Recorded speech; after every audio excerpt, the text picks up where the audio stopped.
नमस्कार शेतकरी बांधवांनो आणि मित्रांनो, आपल्या सगळ्यांचं शेतकरी अपडेट या चॅनलवरती स्वागत आहे।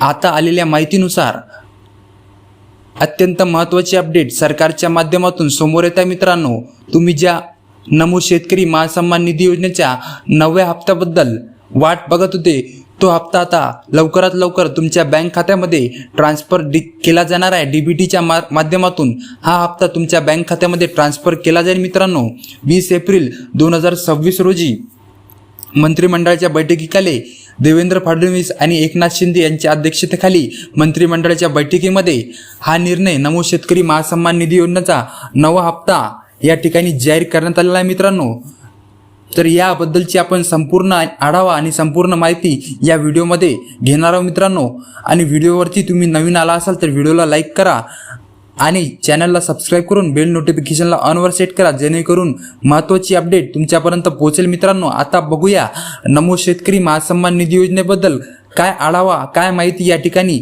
आलेली आहे सरकारच्या माध्यमातून। चला पाहूया सविस्तर अपडेट। आता शेतकरी बांधवांनो पहा, कारण ज्या दिवसापासून तुम्ही हप्त्याची वाट पाहत होते याबद्दल आता मोठी अपडेट सरकारच्या माध्यमातून आपल्याला आलेली आहे। नमो शेतकरी महासन्मान निधी योजनेचा अखेर 9वा हप्ता आलेला आहे। मित्रांनो, पण थांबा शेतकरी बांधवांनो, सगळ्यांना या ठिकाणी सगळ्यांच्या खात्यावर पैसे येणार नाही। काहींना पहिले येणार, काही जिल्ह्यांना पहिले येणार। पहिल्या टप्प्यामध्ये ज्या जिल्ह्यांचा समावेश आहे त्या जिल्ह्यातील शेतकरी बांधवांना या नमो शेतकरी योजनेचा लाभ पहिल्यांदा होणार। त्यानंतर उरलेले जिल्ह्यामधील जे शेतकरी बांधव आहे त्यांना या ठिकाणी पैसे पडणार। मित्रांनो, पण कुणालाही वंचित ठेवण्यात येणार नाही असा सरकारचा निर्णय आहे। मित्रांनो, तरी टप्प्याटप्प्याने लाभार्थ्यांच्या खात्यावरती पैसे जमा होणार आहेत। आता यामागची गोष्ट आपण शेतकरी बांधवांना थोडक्यामध्ये समजून घेऊया। काही कारणामुळे 9व्या हप्त्याचे वितरण हे थोडंसं थांबलेलं होतं, त्यामुळे शेतकरी बांधव वर्गामध्ये थोडीशी नाराजी दिसत होती। आता या दरम्यान PM किसान महासन्मान निधी योजनेचे हप्ते वेळेवरती शेतकरी बांधवांच्या खात्यामध्ये टाकण्यात आले होते। मित्रांनो, पण नमो शेतकरी महासन्मान निधी योजनेबद्दल प्रश्न निर्माण झाले आणि नाराजी सुद्धा शेतकरी बांधवांची पूर्णपणे जास्त वाढली। मात्र आता शासनाकडून तातडीने निर्णय घेतलेला असून पुढची प्रक्रिया आता पूर्णपणे सुरू करण्यात आलेली आहे। मित्रांनो, आपल्या राज्याचे लाडके मुख्यमंत्री देवेंद्र फडणवीस यांच्या स्तरावरून या ठिकाणी मंत्रिमंडळाच्या बैठकीमध्ये हा निर्णय घेण्यात आलेला आहे। मोठ्या प्रमाणामध्ये या ठिकाणी या हालचालींना वेग आलेला। मित्रांनो, आता शेतकरी बांधवांनो, तुमच्यासाठी सगळ्यात महत्त्वाची गोष्ट म्हणजे 9व्या हप्त्याचे पैसे हे शेतकरी बांधवांच्या खात्यावरती टप्प्याटप्प्याने दिले जातील। सुरुवातीला निवडक जिल्ह्यापासून वितरण सुरू केले जाणार आहे। आता इथे लक्ष देऊन पहा शेतकरी बांधवांनो, पहिल्या टप्प्यामध्ये एकूण 15 जिल्ह्यांचा समावेश करण्यात आलेला आहे। त्यामुळे आता शेतकरी बांधवांनो, तुमचा जिल्हा या टप्प्यामध्ये या यादीमध्ये येतो का हे तुम्ही नक्की चेक करून बघा।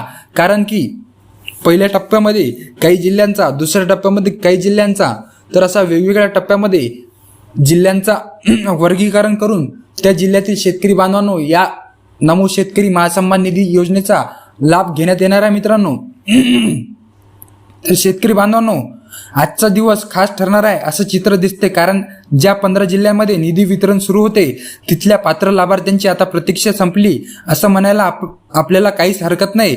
कित्येक महिन्यापासून शेतकरी बांधव आपण वाट पाहत होतो, 8वा आणि 9वा हप्ते कधी मिळणार याची सगळे शेतकरी बांधव वाट बघत होते। परंतु 8वा हप्ता जमा झाला,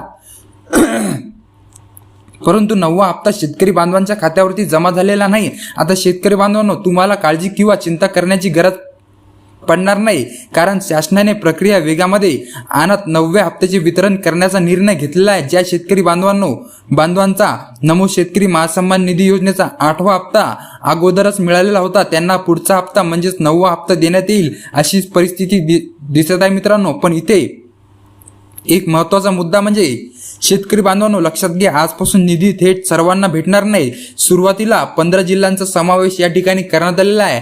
त्यानंतर दुसरे 15 जिल्हे, दुसऱ्या टप्प्यामध्ये 15 जिल्ह्यांचा समावेश या ठिकाणी करण्यात आलेला आहे। शासनाने यासाठी वेळापत्रक सुद्धा निश्चित केलेलं आहे। सकाळी 10 वाजल्यापासून बँका उघडल्यापासून प्रत्येक तासाला एका जिल्ह्यामध्ये पैसे पाठवले जातील। हा क्रम शेतकरी बांधवांनो रात्री 10 वाजेपर्यंत चालणार आहे। एकूण 15 जिल्ह्यामध्ये वितरण सुरू होणार आहे, म्हणजे जवळपास 18 तासामध्ये सर्व निवडणूक जिल्ह्यांमध्ये निधी पूर्णपणे पोहोचणार आहे। तुम्ही व्हिडिओला कुठेच स्किप करू नका, कारण की तुमचा जिल्ह्याचा समावेश आहे का नाही हे तुम्ही नक्की तपासून बघा. पुढे मी जिल्ह्यांचे नाव सुद्धा या ठिकाणी यादी वाचून तुम्हाला सांगणार आहे मित्रांनो. आता या ठिकाणी अपडेट चेक करणे शेतकरी बांधवांनो तुमच्यासाठी अत्यंत महत्त्वाचं ठरेल. आणखी एक गोष्ट शेतकरी बांधवांनो तुम्हाला लक्षात घेण्यासारखी आहे. काही शेतकरी बांधव अशी आहे की त्यांना मागील हप्ता मिळालेलाच नव्हता. अशा प्रकरणामध्ये शासनाने वेगळा निर्णय घेतलेला असून थेट मोठी रक्कम आता शेतकरी बांधवांच्या खात्यामध्ये एकत्रितपणे पडणार आहे. डीबीटीच्या माध्यमातून ही रक्कम तुमच्या बँक खात्यामध्ये ट्रान्सफर केली जाणार आहे. त्यामुळे पहिल्या टप्प्यामध्ये निवडलेल्या 15 जिल्ह्यांमध्ये आजपासून थेट म्हणजेच की खात्यावरती पैसे जमा आहे. आणि कोणते ते 15 जिल्हे आहे हे मी तुम्हाला यादी वाचून सांगणार आहे मित्रांनो. चला तर मग पाहूया कोणते ते 15 जिल्हे आहे. आणि तुम्ही चॅनलवरती नवीन आला असाल तर चॅनलला सबस्क्राईब करून बेल नोटिफिकेशनला ऑनवर सेट करा, जेणेकरून महत्त्वाची आणि उपयुक्त माहिती मी तुमच्यापर्यंत पोहोचवत राहील मित्रांनो. आता या ठिकाणी आता व्यवस्थितपणे तुम्ही लक्ष देऊन ऐका. 15 जिल्ह्यांची यादी पाहूया. जिल्ह्यामध्ये तुमचा जिल्हा असेल तर तुम्हाला डायरेक्ट नमो शेतकरी महासन्मान निधी योजनेचा 9व्या हप्त्याचे 2,000 रुपये तुमच्या खात्यावरती पूर्णपणे जमा होणार.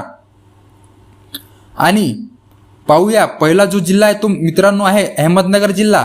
तुम्ही जर अहमदनगरमध्ये राहत असाल, अहमदनगरमध्ये शेतकरी रहिवासी असाल तर तुमच्यासाठी खूपच आनंदाची बातमी या ठिकाणी आलेली आहे. तुमच्या खात्यावरती 2,000 रुपये आजपासूनच बँका उघडल्यापासून तासामध्ये जमा होण्यास सुरुवात होणार आहे मित्रांनो. त्यानंतरचा जिल्हा आहे मित्रांनो या ठिकाणी आपण बघणार आहोत. त्यानंतरचा जिल्हा आहे तो अकोला जिल्हा. अकोला जिल्ह्यामध्ये सर्व शेतकरी बांधवांना नमो शेतकरी महासन्मान निधी योजनेचा 9वा हप्ता 2,000 रुपये जमा होणार आहे. त्यानंतर आहे छत्रपती संभाजीनगर. त्यानंतर आहे धाराशिव जिल्ह्यानंतर कोल्हापूर जिल्हा, कोल्हापूर नंतर गडचिरोली आणि विदर्भातला गोंदिया जिल्हा. विदर्भातले गोंदिया आणि गडचिरोली जिल्ह्यामध्ये तुम्ही जर रहिवासी असाल तर तुमच्या खात्यामध्ये 2,000 रुपयाची रक्कम ही ट्रान्सफर केली जाणार आहे. आणि या ठिकाणी त्यानंतरचा जिल्हा आहे मित्रांनो धुळे जिल्हा. खानदेशमधला धुळे जिल्हा. या ठिकाणी सर्व शेतकरी बांधवांच्या खात्यावरती नमोचे 9व्या हप्त्याचे 2,000 रुपये जमा होणार आहे. त्यानंतरचा लास्ट म्हणजे बीड जिल्हा सुद्धा या ठिकाणी तुम्ही जर बीड जिल्ह्यामध्ये रहिवासी असाल तर तुमच्या खात्यामध्ये 2,000 या ठिकाणी ट्रान्सफर केले जातील मित्रांनो. त्यानंतरचा जिल्हा आहे तो आहे नांदेड जिल्हा. नांदेड जिल्ह्यामध्ये सुद्धा तुम्ही रहिवासी असेल तर तुमच्यासाठी खूपच आनंदाची बातमी या ठिकाणी आलेली आहे. नांदेड जिल्ह्यामध्ये 2,000 रुपये तुमच्या खात्यामध्ये ट्रान्सफर केले जातील मित्रांनो. आणि या ठिकाणी ही होती आजची महत्त्वाची आणि नमो शेतकरी महासन्मान निधी योजनेबद्दल 9व्या हप्त्याबद्दलची सविस्तर आणि उपयुक्त माहिती. तुम्हाला जर हा व्हिडिओ असेल तर व्हिडिओला लाईक करून बेल नोटिफिकेशनला ऑनवर सेट करा, जेणेकरून महत्त्वाचे अपडेट तुमच्यापर्यंत पोहोचेल मित्रांनो. आणि व्हिडिओ जर आवडला असेल तर व्हिडिओला लाईक करून शेअर करा मित्रांनो, जास्तीत जास्त शेअर करा. तर मित्रांनो धन्यवाद. जय हिंद, जय महाराष्ट्र, जय जवान, जय किसान मित्रांनो. धन्यवाद.